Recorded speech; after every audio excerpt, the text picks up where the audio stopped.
All right. So, as we get started tonight, the first thing that I wanted to go over is why do I want a mala? And so, I just really wanted to. I know we've talked a little bit about this on past workshops, and I really just wanted to dive a little deeper into this particular topic because I think initially sometimes people are drawn to the malas because they're absolutely beautiful. I mean, they're so gorgeous, and the stones are just incredible.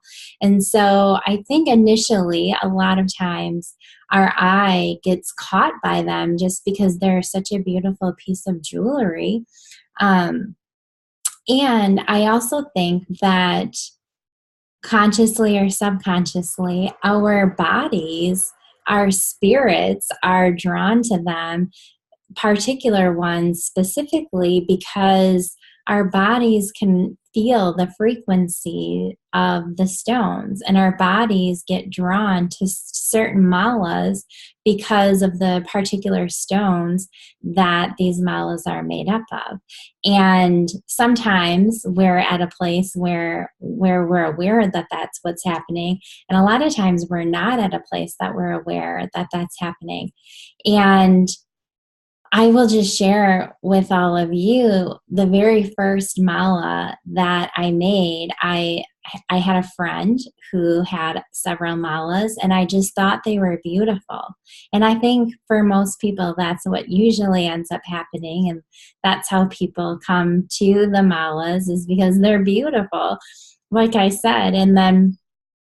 And so I attended a workshop, and it was funny because on my way there, I was like, oh, I wear a lot of blue. And so I was like, oh, I hope my stones are blue.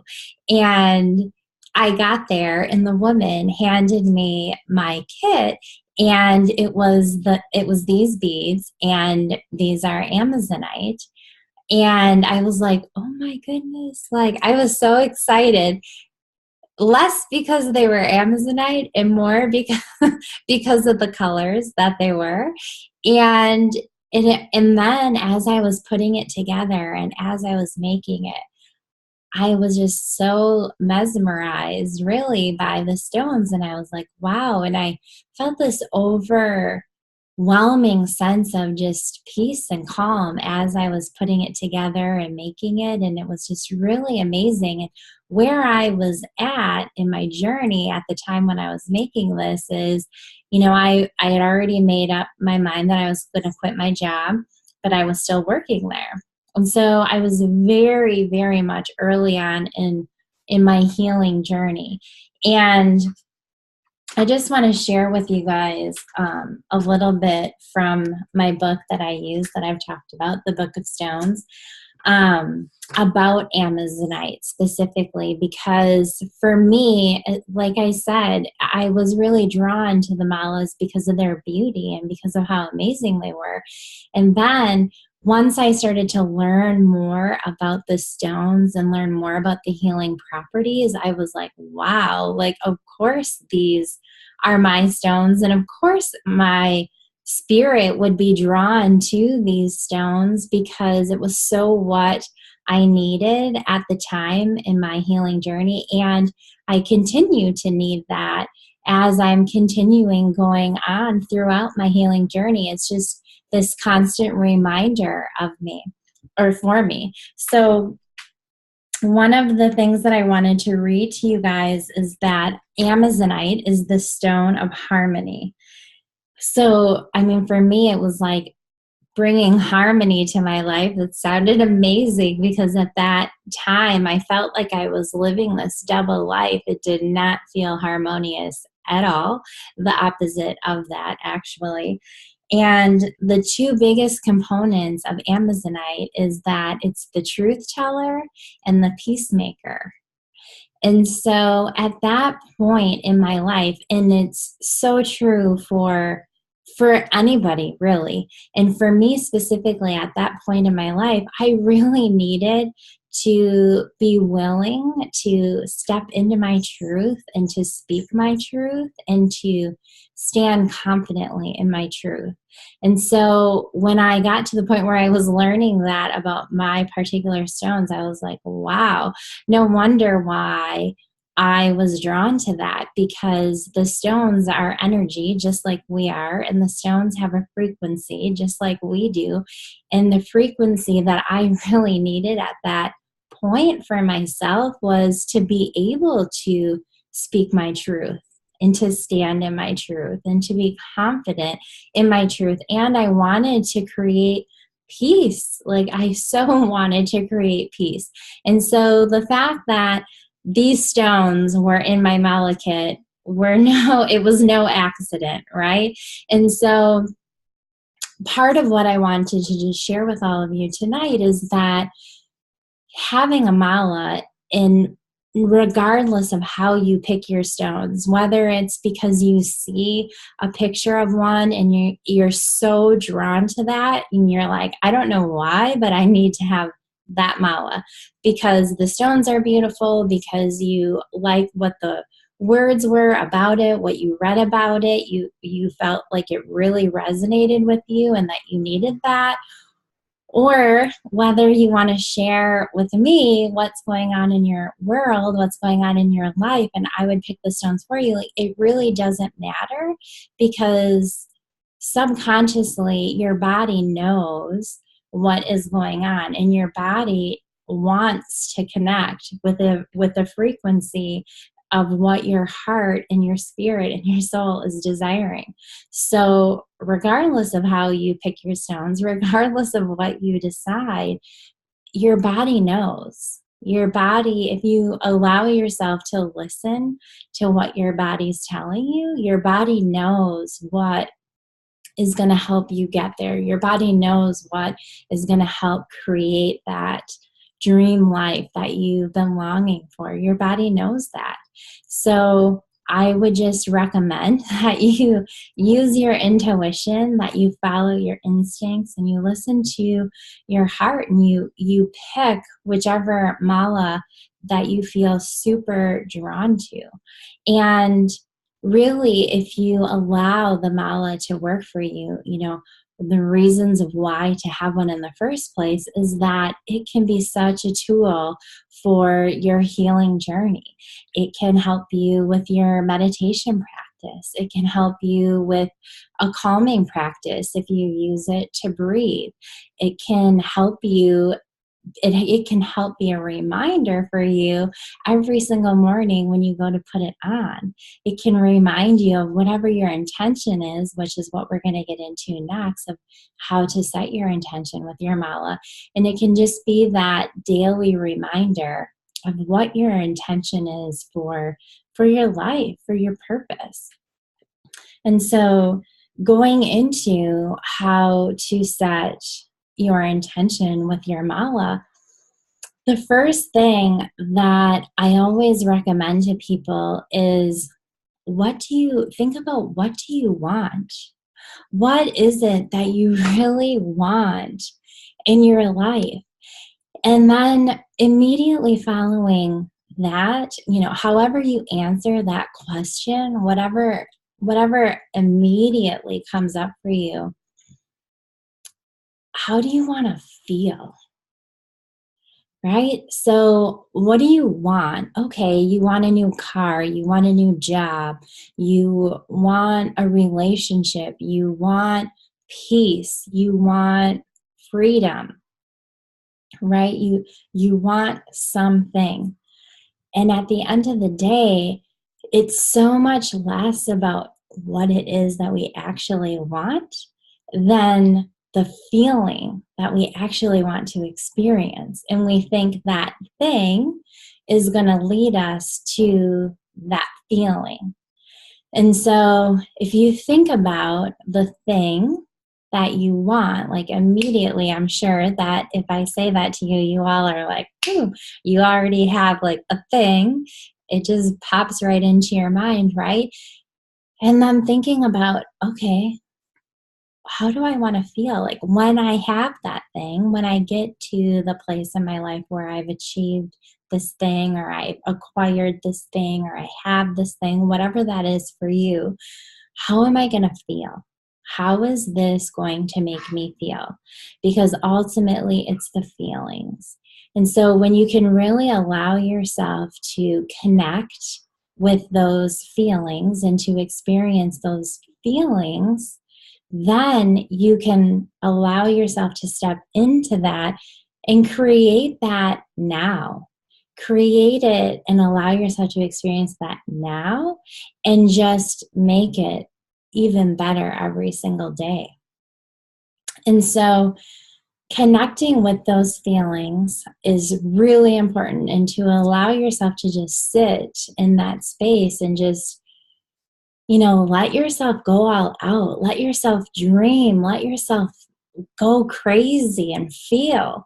And when you get all of those feelings, and when they all come in and they all flood in and you get into that space, then write it down. Write down everything that came up for you.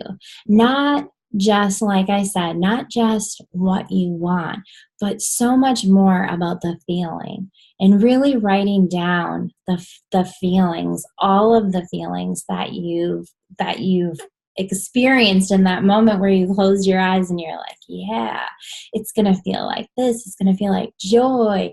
It's going to feel like I'm jumping up and down and kicking my feet up and clicking my heels, because everything's come together and it feels amazing, right? So write all of that down. And when you write it down, it allows you to dream more. It allows you to dream bigger. It allows you to really feel those feelings, and it allows you to feel them on an even deeper level when you actually are seeing yourself write down these words. You're not just thinking about it. You don't just have this thought in your mind, but you're allowing yourself to actually express and write down everything that's coming to your mind, so you can see it. You can really step in and truly feel whatever it is that's coming up for you. And so after you write it down, then I would invite you to share it. Right? So you've allowed yourself to really get into this dream place, this dream state, and really like think about it and let your mind go there. You've allowed your body to feel it, to experience it. And then you're going to share it. You're actually going to hear yourself speak this out loud, right? You're going to hear yourself speak to other people, to your friends, to your family. And this isn't something, obviously, that you're going to want to just share with anybody. Obviously, you can share it with anybody. And you may not feel comfortable sharing it with just anybody. You may not want to share this with just anybody, because it could be a very personal thing, and you want to share it with the right people who are going to celebrate with you and be excited with you, right? Especially when you get into that place where you're like feeling so good, the last thing that you want to do is share it with somebody who's going to kind of rain on your parade, right? You don't want that. Doesn't feel good. So you definitely want to be aware of who you're going to share it with. And I welcome you and invite you to share it, because when you actually speak the words, you're really solidifying to yourself, I'm not only thinking that this is what I want. I'm not only thinking that this is what I would like to experience. This is what I would like to create in my life. And allowing yourself to dream about what that could be like. You're also letting yourself feel it. You're writing it down. You're making it more real. But then when you actually hear yourself speak it out loud, and you hear yourself say the words to someone else, there's so much power in listening to yourself speak the words out loud, sharing it with someone else. And when you share it, you're creating a different dialogue with the person that you're sharing it with, right? And then they can check in with you. They can ask you how it's going. They can bring it up in conversation. They can check in with you. And it can bring you back to that place of, oh, yeah, yeah, that's what's happening. And it can allow you to continue to step into that dream place of being like, yeah, this is what I'm creating. So it's not just something that you thought about one time or that you sat down and let yourself step into one time and then you closed the book and you walked away. No, it's something that is on this continuum, and it's this reminder so that you continue to allow yourself to really step into this place, because the more you step into it, the more you allow yourself to go there and feel that and think about it and speak about it, the more you're allowing it into your life, the more you're allowing it to come to you, and the more you're allowing it to be in your reality and be in your existence. And then you're going to wear it. You're going to wear this thing. And so you're really going to have a daily reminder of what your intention is, what it is that you're wanting to create in your reality, what it is that you're wanting to create in your experience. So every day when you put this on, whether you're wearing it, using it in your meditation practice, using it in your breathing practice, however you're choosing to use this tool, this healing tool that you have, you are reminded of why, right? Why this intention that you've set, you're really reminded as to why I have this. What is it that I am creating? What is it that's happening in my world? It's this reminder. And who doesn't want to be reminded to feel really amazing things, right? Who doesn't want to be reminded of like pure joy and happiness and excitement? It feels good to feel those things. So allowing this to really be a tool to allow you to create those feelings even before this thing that you started with at the very beginning, even before that comes into your existence. Because then when you achieve that and that thing comes, you're going to be ready to like set the world on fire, right? Because you've already been experiencing so much goodness.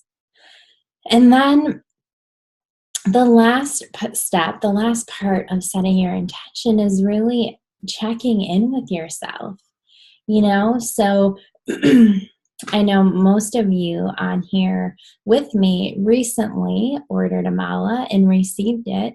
So let's say within the last 2 months, you set your intention with your mala.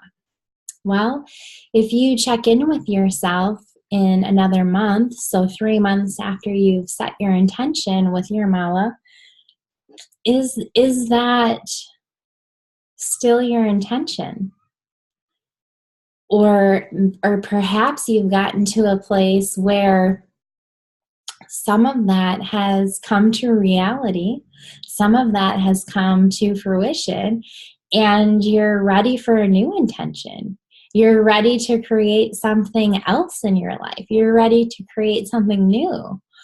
Or perhaps when you received your mala, you set your intention, and maybe at this point in your life, certain external things have shifted, and now that intention isn't really holding true to what it is that you're creating or what it is that you're aiming towards right now. There's a lot of things that can happen through our life that can totally shift our intentions. So it's always really great to just have this practice. Maybe for me, when I check in, I always do it on the full moon, always, because as most of you have seen my pictures, I pretty much have a crystal and stone feast outside under the full moon with all of my malas and my stones and any malas that I'm making for anybody. And I always check in during that time to really feel like, okay, what's happening? Is my intention that I've set, is that what is still coming up for me right now? Does that still feel good? Is that still what I'm striving for? Is that still where I'm going? Or do I need to shift it a little bit?